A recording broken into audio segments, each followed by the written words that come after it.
Bismillahirrahmanirrahim. Assalamualaikum warahmatullahi wabarakatuh. Perkenalkan, saya Miftahul Khaira dengan nomor induk mahasiswa 2303010002. Pada kesempatan kali ini, video ini saya buat untuk memenuhi ujian akhir semester mata kuliah Hukum Perdata Islam di Indonesia dengan dosen pengampu Ustadz Sabaruddin SHI MH. Nah, pada kesempatan kali ini saya akan membahas mengenai definisi dan ruang lingkup hukum perdata Islam. Nah, adapun yang menjadi pembahasan saya atau rumusan masalah saya, yang pertama ada definisi, kemudian ada asas hukum perdata Islam, kemudian ada perbedaan hukum perdata Islam dengan hukum perdata nasional, kemudian ada ruang lingkup hukum perdata Islam. Langsung saja kita masuk pada definisi. Definisi hukum secara bahasa merupakan bahasa serapan dari bahasa Arab, yaitu al-hukmu, yang artinya memutuskan, mencegah, menetapkan, memimpin, atau memerintah. Nah, sedangkan kata perdata adalah pengaturan hak dan kewajiban antara individu atau badan hukum dalam hubungan sipil. Kemudian kita gabung hukum perdata Islam. Hukum perdata Islam adalah bagian dari hukum Islam yang mengatur hubungan antara individu dalam masyarakat, terutama dalam aspek perdata seperti pernikahan, perceraian, warisan, hibah, wasiat, perwalian, dan transaksi muamalah. Kemudian di sini ada menurut Hasbi As-Siddiqi, hukum perdata Islam adalah ketentuan hukum yang mengatur hubungan sosial dan ekonomi dalam Islam, baik dalam lingkup kekeluargaan maupun transaksi yang berlandaskan Al-Quran, hadis, ijma, dan qiyas. Kemudian selanjutnya asas-asas hukum perdata Islam. Di sini saya mengurai 5 asas. Yang pertama ada asas tauhid. Asas tauhid ini bersumber dari Allah Subhanahu wa taala. Kemudian ada asas keadilan.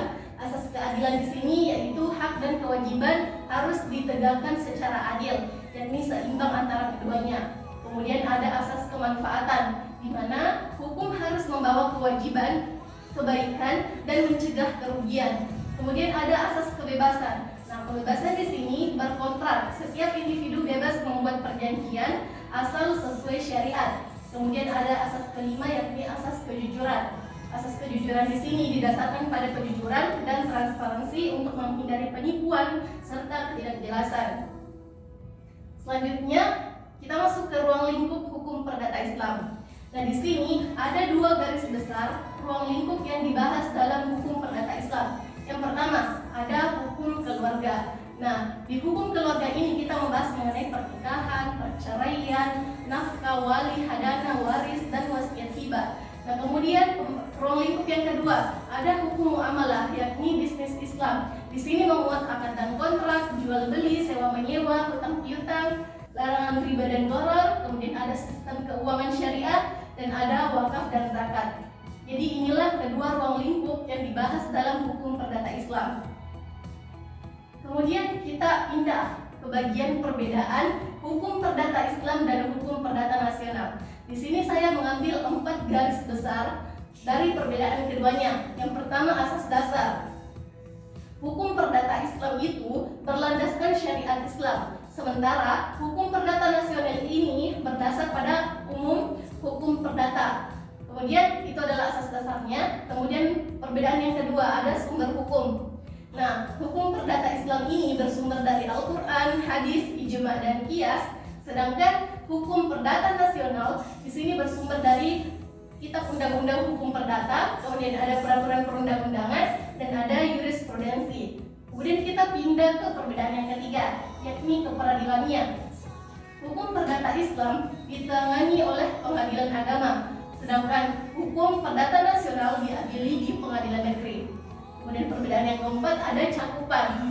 Nah, cakupan di sini di hukum perdata Islam ini mencakup keluarga, waris, muamalah, wakaf. Sedangkan hukum perdata nasional lebih luas lagi, mencakup semua aspek hukum perdata secara umum.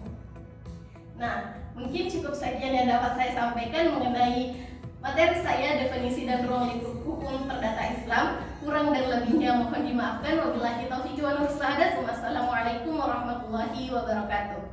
Tugas hukum perdata